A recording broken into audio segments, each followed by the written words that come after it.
Growing up, I always felt invisible at home. My parents seemed to care only about my sister, Mary. It was always Mary needs this or Mary wants that. She was the center of their universe, and I was just a shadow. But everything changed the day my parents skipped one of the biggest moments of my life. Something snapped inside me that day. I realized I couldn't just sit back and let this continue. Sometimes I wonder why they even adopted me. Was it because they wanted another child, or was I just an extra burden they had to carry? I often felt like I was brought into their lives only to be ignored. Mary never wanted me around, and my parents seemed more interested in keeping her happy than making me feel loved. When I was just 4 years old, my life was turned upside down. My biological parents and I were in a terrible car accident. They didn't survive, and I was the only one who made it out alive, though I was badly hurt. I spent almost a year in the hospital, the first 4 months in a coma. The rest of the time, I was dealing with severe seizures from the trauma. Those days were the loneliest of my life. I was scared, lost, and sometimes I even blamed myself for what happened. Eventually, I was well enough to leave the hospital, but I had nowhere to go, no family to take me in. So I was sent to an orphanage far from the city, a place the doctors thought would help me heal, away from the noise and chaos. 3 years later, my life changed again. I was adopted by a family who already had a daughter, Mary. My adoptive parents knew all about my past, the accident, the nightmares, the breakdowns. They were warned, but they still took me in, promising to give me a loving home. At first, I believed it could be a fresh start, a place where I could feel safe and loved. But soon, it became clear that I was an outsider. The first 3 years with my new family were good. I felt safe, even loved. But as time passed, things changed. Mary began to distance herself from me, and it wasn't just the typical sibling rivalry. She seemed resentful, like I was stealing something from her. She couldn't understand why I needed so much attention, why my parents were always checking on me. What she didn't realize was that I was still healing, still struggling with the loss of my parents and the trauma of the accident. By the time I started middle school, my parents had pulled back. They weren't as attentive, and I thought maybe they were trying to help me grow up, to become more independent. But it wasn't just that. Mary had begun to complain. She said she felt neglected, that she was struggling because my parents focused too much on me, and they listened to her. I wasn't even allowed to join the soccer team because my parents were worried I'd get hurt, but I was allowed to play racket sports, which they thought was safer. Even with these small freedoms, Mary's resentment grew. High school made everything worse. I developed a crush on one of Mary's friends, and we started dating. I had no idea that this would widen the gap between Mary and me even more. She acted like I was taking everything from her, her parents, her friends. After a few months, I ended the relationship. My PTSD was flaring up, and I was scared that my anger and stress might hurt someone. I started going to therapy, but my parents never came with me. There was always an excuse, always something Mary needed that kept them away. 4 months before graduation, I finally felt like I was making progress. I was excited. I wanted my parents to be there to celebrate with me. On the big day, I dressed up in the suit my parents had bought and waited for them in the living room. Suddenly, I heard a loud crash from the stairs. Mary was at the bottom, bleeding from a cut on her forehead. My heart raced as I called for my parents. They rushed down, panicked. "Jacob pushed me," Mary whispered.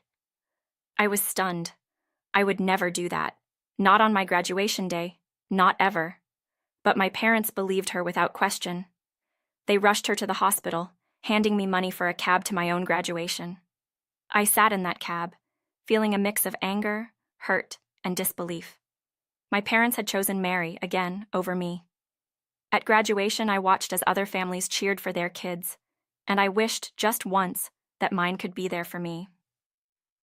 After the ceremony, a friend invited me to a party, but I went home instead, hoping my parents would want to talk. When I walked in, they were waiting for me, not to apologize, but to tell me how wrong I was for what I did to Mary. They didn't even ask for my side of the story. After that day, I kept my distance from Mary. It was clear she was trying to turn my parents against me, and it was working. When I applied to college, my parents seemed proud at first, but soon they told me they couldn't afford the tuition. I knew Mary had something to do with it. She always did. But I didn't let that stop me. I found a local bank willing to sponsor me, and I went to college. During my time there, I met my future wife and her brother, Scott. Scott became like the brother I never had, always there when I needed him.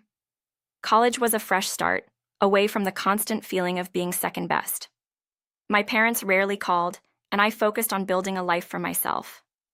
When I graduated, I invited them to the ceremony, hoping things might be different.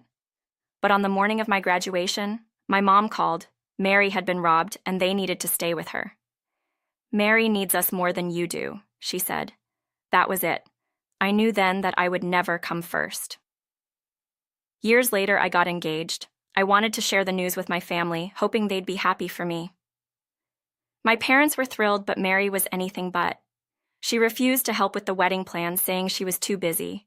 I even went to her, asking her to let Mom and Dad be there for me just this once. She just smirked. On my wedding day, my parents didn't show up. Again. I got a voicemail from my dad saying Mary had been in a car accident. I knew deep down it was just another one of her lies.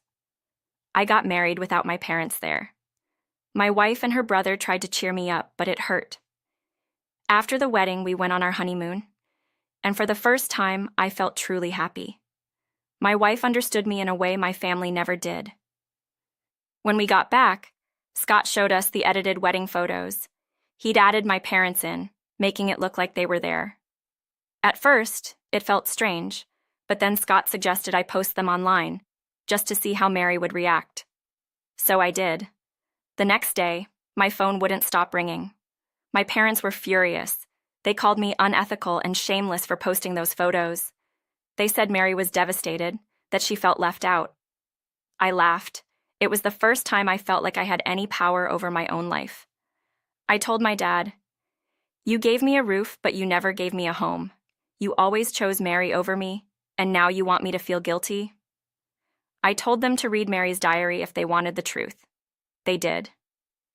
And for the first time, they saw Mary for who she really was. Manipulative, jealous, willing to ruin my life just to keep their attention.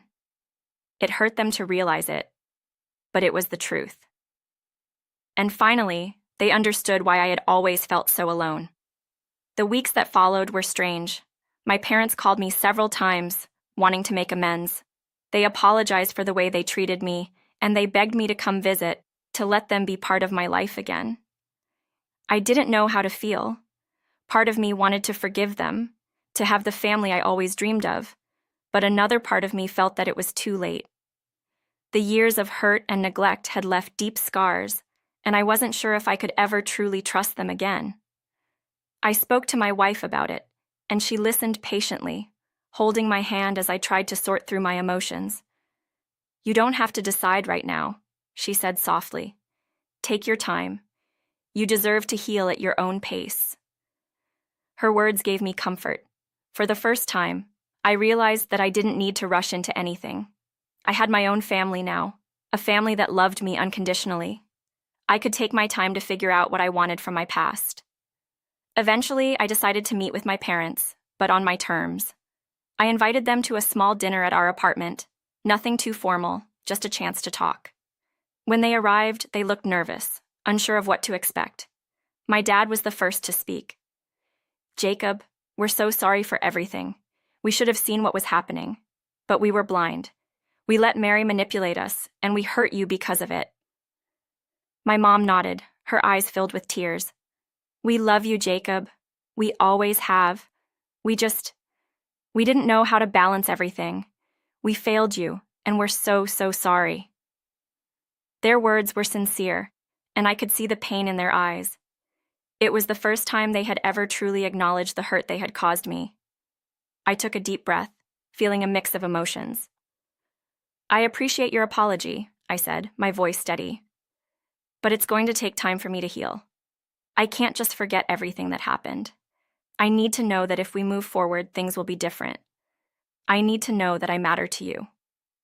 My parents nodded, and my dad reached across the table to take my hand. We want to do whatever it takes to make things right. We know it won't be easy, but we're willing to put in the effort. We want you to be part of our lives again, if you'll let us. That night, we talked for hours.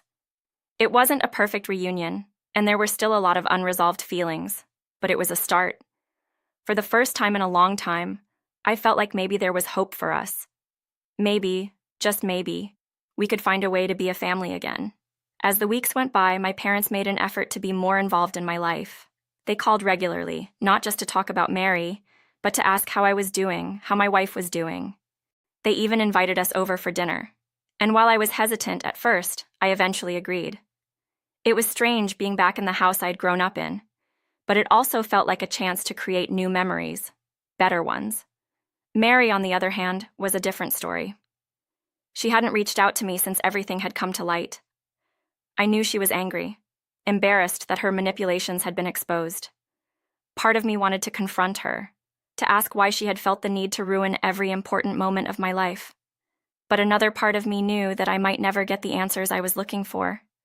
Mary had her own issues, her own insecurities, and I couldn't change that. All I could do was focus on my own healing. One day, out of the blue, I received a letter from Mary. It was short, just a few lines, but it took me by surprise. She wrote that she was sorry for everything, that she knew she had hurt me, and that she hoped one day I could forgive her. I didn't know what to make of it. The apology felt hollow, almost like she was doing it out of obligation rather than genuine remorse. But at the same time, it was something. It was more than I ever thought I'd get from her. I decided not to respond, at least not right away. I needed time to process everything, to figure out what I wanted to say.